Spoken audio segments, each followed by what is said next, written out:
Hi. We're often told that Christmas is a happy time. It's a celebration, and many of us look forward to it. Even in the Chronicles of Narnia, where it's winter all the time, but never Christmas. So Christmas is supposed to be, or it's promoted to be, a time of good cheer for all. Ho, ho, ho, we think of the jolly man, doling out gifts and making everyone happy. Now, I'm not going to be a Scrooge here, bah humbug. But I do want to address an issue that we often overlook. There is a great pressure to be happy this time of year. We're going to spend time with family. There's going to be parties. There's going to be food. There's going to be gifts and presents. But what happens when you don't have any of those things? The reality is that many people have a tremendous amount of losses or changes that they're going through in life. And Christmas brings the emotions of missing all of those things. Family members died. Maybe there's an untimely divorce. Or you find out your partner cheated on you the week before Christmas. You've lost your job. There's financial hardship. And in 2020, that includes quarantines, separation, and oftentimes loneliness and depression. So what if Christmas is not merry and New Year isn't happy? Well, let's back up. Christmas was never about family, never about presents, never about food or parties. So let's strip away the tinsel. Let's throw away the wrapping paper, the shiny ornaments, and the eggnog. Let's ignore the roast in the oven or the family member who arrives late. No, for many of you, this Christmas is not your time to party. It's not your time to sing ho ho ho and how wonderful time of year it is. No, this is your time to meet someone. Who, might you ask? Well, we are told by a prophet centuries ago that on the first Christmas a child would be born. For unto us a child is born, to us a son is given, we are told. And the government shall be upon his shoulder, and his name shall be called Wonderful Counselor, Mighty God, Everlasting Father, Prince of Peace. Take note of what the prophet says about this child, about who we know now as Jesus. He says his name shall be Wonderful Counselor. Jesus understands your pain, your grief, your loss, more than anyone does.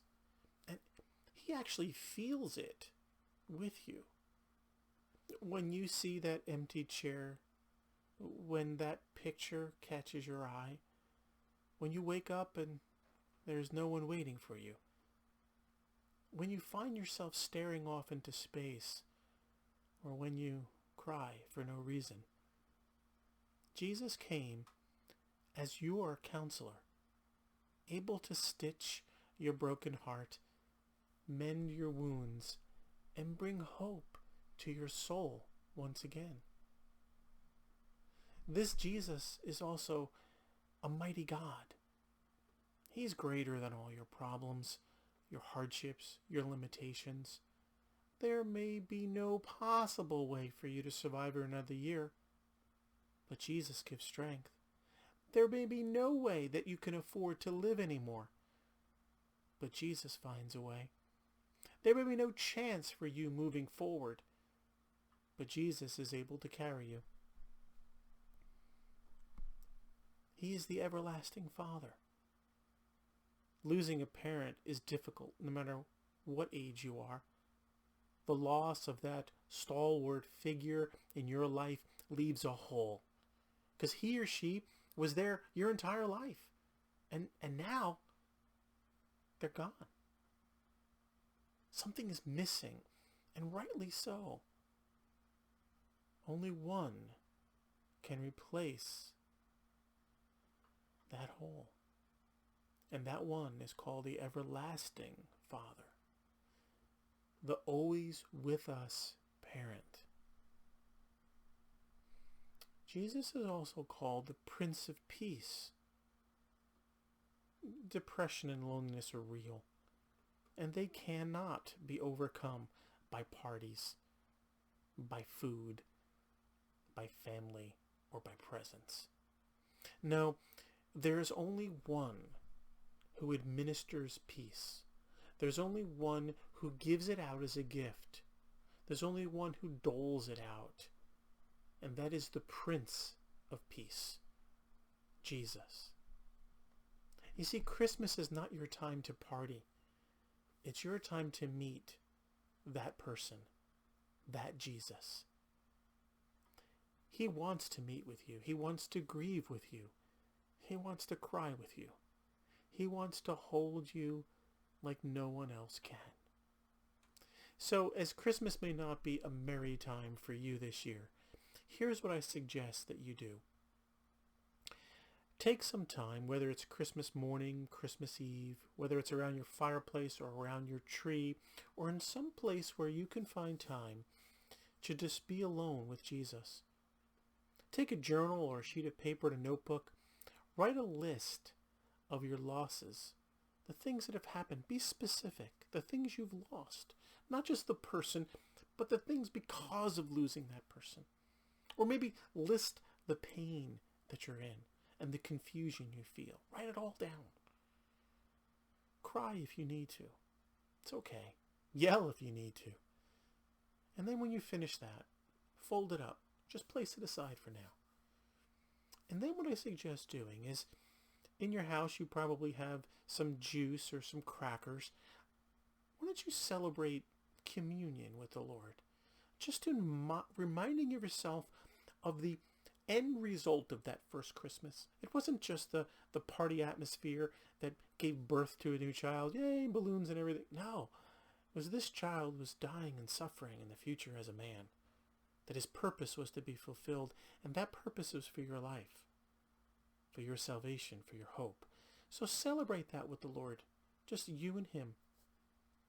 And then when you're finished, open up to Psalm 42. Read it aloud as your prayer. Read it aloud as your prayer. And then, that folded piece of paper where you listed all of your losses, all of your pains, all the frustrations and confusion. Take that folded sheet of paper, and if you have a Christmas tree, why don't you place it under that tree as a gift to Jesus this year? Just symbolically for yourself, giving and releasing all of that to him.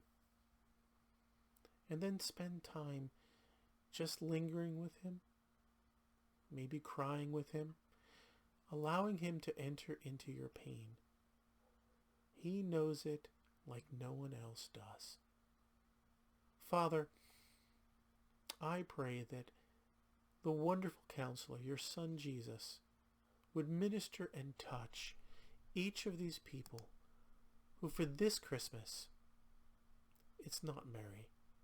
They're alone, they're separated, they're hurting. Jesus, fulfill the promise of who you are, our wonderful Counselor, our mighty God, our everlasting Father, our Prince of Peace. Meet them, I pray. Amen. May God meet you this Christmas.